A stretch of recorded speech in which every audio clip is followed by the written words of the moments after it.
looking for answers on offense entering the bye week. Mike Petraglia outside Paycor Stadium. Here on Monday, the Bengals were back in the building behind me following a nail-biter of a win, 17-13 over the Seattle Seahawks on Sunday, taking them to 3-3 on the season, entering the bye week with at least that winning taste in their mouth. But offensively, not so much. It almost felt like a loss. It wasn't, but it almost did.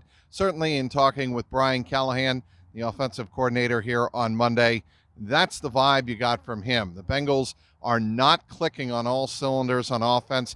They've played in spurts. They played great the first two drives of the game on Sunday, but then couldn't generate anything the rest of the contest. Even when they got a field goal that made it 17-13, they gained no yards on the drive, and that was courtesy, of course, that Cam Taylor-Britt interception and the return to the Seattle 34-yard line.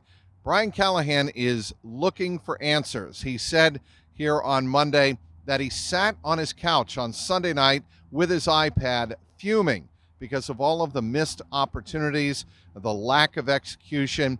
He actually was very frank and very accountable for the lack of offensive production, saying that everyone on offense needs to be more productive. Coaches, players, everyone on offense, that is, not named Jamar Chase. Of course, Chase, very productive again on Sunday, and he's had a very good season so far. But they need, frankly, more out of everyone. I asked Brian Callahan what can be done to help improve the run game, and he hinted that, yes, maybe the Bengals need to go under center more and give the running back a more traditional look instead of running from the shotgun, which has been hit and miss this year. But again on Sunday, when the Bengals needed to gain a yard, first play of the fourth quarter, 3rd and 1, the Bengals couldn't pick it up. Not one, but two blocking assignments were missed on that play. Zach Taylor pointed that out to me as well here on Monday when I asked him what can be done to improve the run game. He said tackling or blocking assignments for one thing, technique, execution.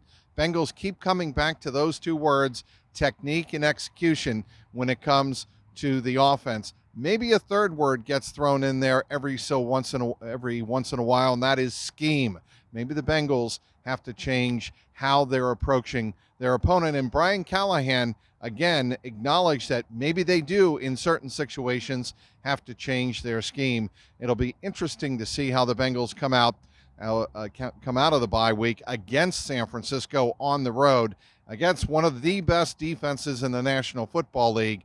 How are they going to handle that defense and generate more production in terms of points on the board? And Zach Taylor told us here on Monday, how does he measure offensive production? Getting into the end zone. The Bengals have to find more ways of getting into the end zone. They have only 6 offensive touchdowns through 6 games of this 2023 season. That ain't going to cut it. So there was a lot of accountability here on Monday afternoon as the coaching staff met with reporters, media, and kind of gave the state of the team as we enter the bye week here in the 2023 season. All is not lost. Defensive coordinator Lou Anarumo said here on Monday that Sunday's game against Seattle, the best tackling game the Bengals have had all year. He only counted officially 5 missed tackles for the game, and that is certainly an acceptable number. You're going to have missed tackles in any National Football League game. To have only 5, that is certainly an improvement.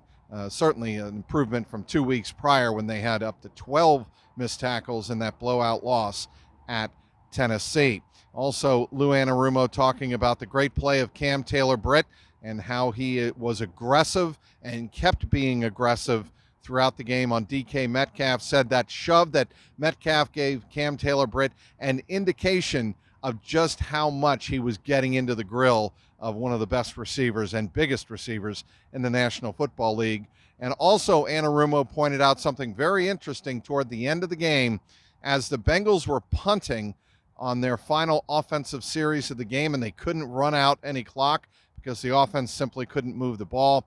He went up to his core 4 on defense. That would be Sam Hubbard, Trey Hendrickson, B.J. Hill, and D.J. Reader, and told them, you guys are not coming out of the game. I'm putting you in there, and we're going to need something from you for the rest of the game. And that was after that series in which it ended with Geno Smith being sacked by Sam Hubbard, and the Bengals thought that maybe they could run out the clock. They couldn't do it, so Lou Anarumo had to go up to his 4 stars on the defensive front and tell him, we need one more series from you. And of course, we know how it ended.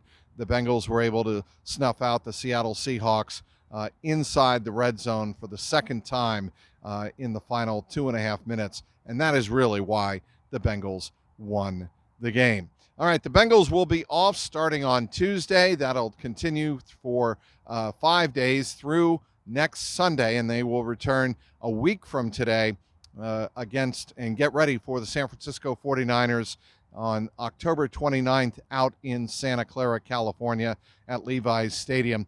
Bengals need to rest some weary bodies. T. Higgins saying here on Monday that he came through the game okay. He is sore, but not really anything more, much more, that is, than he typically is on a Monday following a game. He was able to play through the soreness of the ribs, the rib injury he suffered in the loss at Tennessee. And Chido Awuzie, he tried to give everything he could on Sunday, said Lou Anarumo, and they obviously had to make the decision that DJ Turner, the rookie, would get most of the reps at right cornerback opposite Cam Taylor-Britt. Again, another really good game for DJ Turner at right corner, spelling Chido Awuzie. Well, we'll have you covered all week long on clnsmedia.com. Be sure to follow my Bengal content there. Of course, as always, on my YouTube page, youtube.com/@JungleRoarPod. And as always, follow me on Twitter, X, @Trags, Trags. Outside Paycor Stadium, Mike Petraglia, CLNS Media.